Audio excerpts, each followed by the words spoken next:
اب اس روایت میں حضرت جابر بن عبداللہ رضی اللہ تعالیٰ عنہ سے روایت ہے کہ جب سرکار دو عالم صلی اللہ علیہ وسلم اسراء و معراج سے واپس آئے تو آپ نے بیان فرمایا مکے میں کہ اس طرح اللہ نے مجھے مسجد الحرام سے مسجد اقصیٰ اور پھر ساتوں آسمان اور سدرۃ المنتہا اور صریف الاقلام اور عرش کے قریب تک اللہ نے مجھے معراج کرایا ہے، اور رات بھی نہیں گزری اور میں واپس آ گیا ہوں۔ تو کفار قریش نے بڑا ہنگامہ کیا، بڑا انکار کیا، بڑا شور کیا۔ اس کے بعد ان کا ایک وفد آیا حضور کی خدمت میں۔ حضور صلی اللہ علیہ وسلم اس وقت حتیم میں بیٹھے تھے۔ انہوں نے کہا حضور دیکھیں، اگر آپ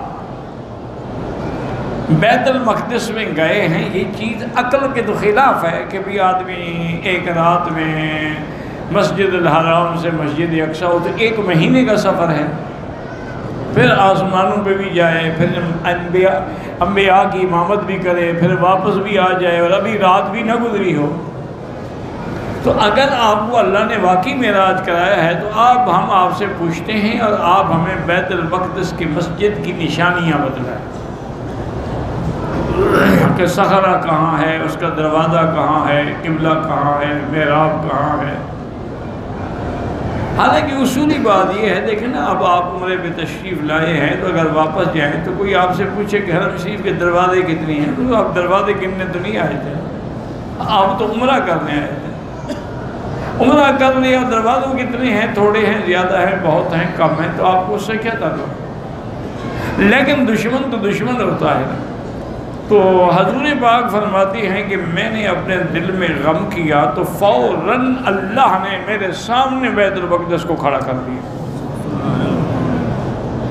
اور ایک روایت میں آتا ہے کہ جبریل نے فوراً القاء کیا کہ اللہ فرماتے ہیں میرے مدنی آپ کیوں غم کر رہے ہیں؟ اگر میں معراج کرا سکتا ہوں تو آپ کی صداقت کا انتظام نہیں کر سکتا؟ تو فوراً فرماتی ہیں کہ فتجلی وجل اللہ لی بیت المقدس، اللہ نے میرے سامنے بیت المقدس کو کر دیا۔ اور اب میں اس مقام پہ میں نے کہا پوچھو کیا پوچھتے، وہ پوچھتے گئے، میں جواب دیتا گیا، اور میں ہر بات کا جواب ہی دے رہا تھا اور دیکھ بھی رہا تھا۔ اب کافروں کے پاس کوئی ٹھکانہ باقی نہیں رہا۔ یہ روایت صحیح ہے، جس کو صحیح ہے میں نے امام بخاری، امام مسلم رحمہ اللہ نے بھی ذکر فرمایا ہے۔ تو اس لیے کافر، لیکن بدبخت جو ہوتے ہیں نا جی، وہ پھر بھی خاموش نہیں رہے۔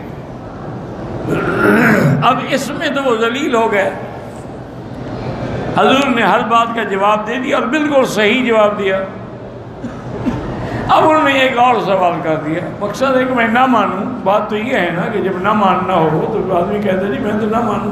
انہوں نے کہا جی اچھا، ہمارا ایک قافلہ گیا تھا تجارتی، وہ شام سے قافلہ ہمارا مال لے کر آ رہا ہے۔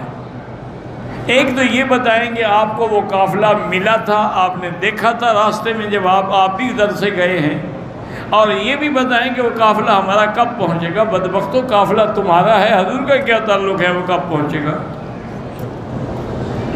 حضور نے فرمایا کہ ہاں، اللہ نے میرے آگے وہ منظر بھی کر دیا کہ جب میری براق گزر رہی تھی تو ان کے قافلے کے بالکل قریب گزری تو ان کا ایک اونٹ جو تھا وہ بدک گیا اور سوار گر گیا، اس کی ٹانگ بھی ٹوٹ گئی۔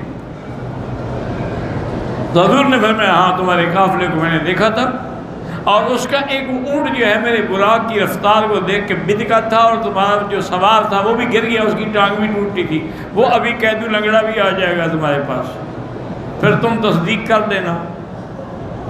انہوں نے کہا جی کب آئے گا؟ انہوں نے فرمایا کہ میرا اندازہ یہ ہے کہ فلاں تاریخ کو صبح کے وقت وہ قافلہ یہاں پہنچے گا۔ اب جناب انتظار کر رہے ہیں کہ دیکھو، لیکن جو وقت حضور نے بتایا اسی وقت میں وہ قافلہ آ گیا۔ اور جب قافلہ آیا تو دیکھا کہ ایک آدمی کی ٹانگ جو ہے نا وہ ٹوٹی ہوئی ہے، اس پہ پٹی بندھی ہوئی۔ انہوں نے کہا کیا؟ انہوں نے کہا پتہ نہیں، کوئی ایسی تیز سواری گزری تھی کہ اس کے جھٹکے سے میرا اونٹ ڈر گیا اور میں گر پڑا۔ اب ان کے بعد اس بات کا بھی اور کوئی جواب نہیں تھا، کیا کہہ سکتے تھے؟ لیکن پھر بھی وہ نہ مانے، ان کے مقدر میں ایمان نہیں تھا۔ جن کے مقدر میں ایمان ہوتا ہے وہ بغیر سوال جواب کے بھی مان لیتے ہیں۔ سرکار دو جہاں کا شان تو خیر بہت بلند ہے نا، چونکہ آپ تو امام الانبیاء ہیں، سید الاولین والآخرین ہیں، امام الانبیاء والمرسلین ہیں، صاحب لواء المحمود ہیں۔ آپ کا مقام تو بلند ہے، آپ کے خادموں کا یہ مقام ہے کہ حضرت امیر المومنین عمر رضی اللہ تعالیٰ عنہ منبر نبی پہ کھڑے ہوئے خطبہ دے رہے تھے، اور خطبے میں فرمایا یا ساریۃ الجبل۔ صحابہ حیران ہو گئے، یہ کیا کہہ رہے ہیں حضرت؟ ساریہ تو گئے ہوئے ہیں نہاوند، مسلمانوں کی فوج کی کمان کرتے ہوئے وہ نہاوند گئے ہوئے ہیں کافروں سے جہاد کے لیے، اور نہاوند تو یہاں سے 2 مہینے کا سفر ہے، حضرت پتہ نہیں کس کو پکار رہے ہیں۔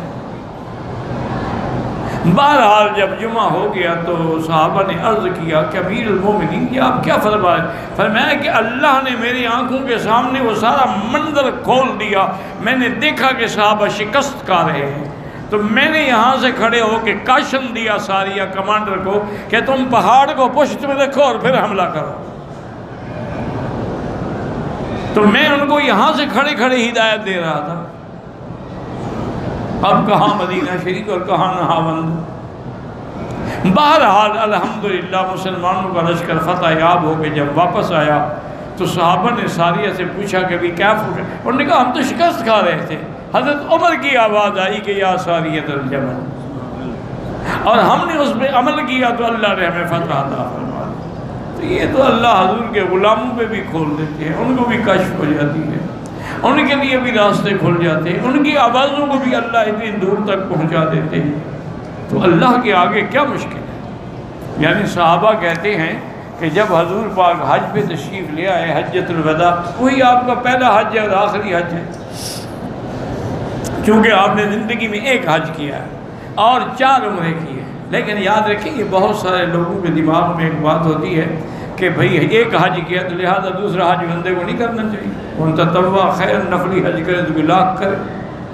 اسی طرح وہ کہتے ہیں کہ حضور پاک نے سفر میں ایک ہی عمرہ کیا تھا، بھی کیا تھا نا، عمرہ تو ثابت ہو گیا نا، اب کوئی ایک کرے یا کوئی 10 عمرے کرے۔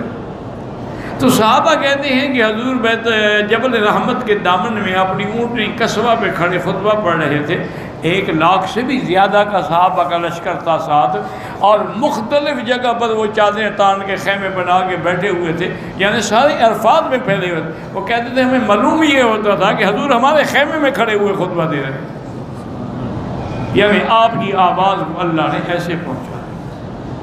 تو اس لیے ہمیشہ یاد رکھیں کہ جن کے اندر ایمان ہے ان کے لیے تو ماننا کوئی مشکل نہیں ہے، لیکن جس کے اندر ایمان ہی نہ ہو، جب اس نے اللہ کو ہی نہیں مانا، رسول اللہ کو ہی نہیں مانا، تو معراج کیا مانے گا؟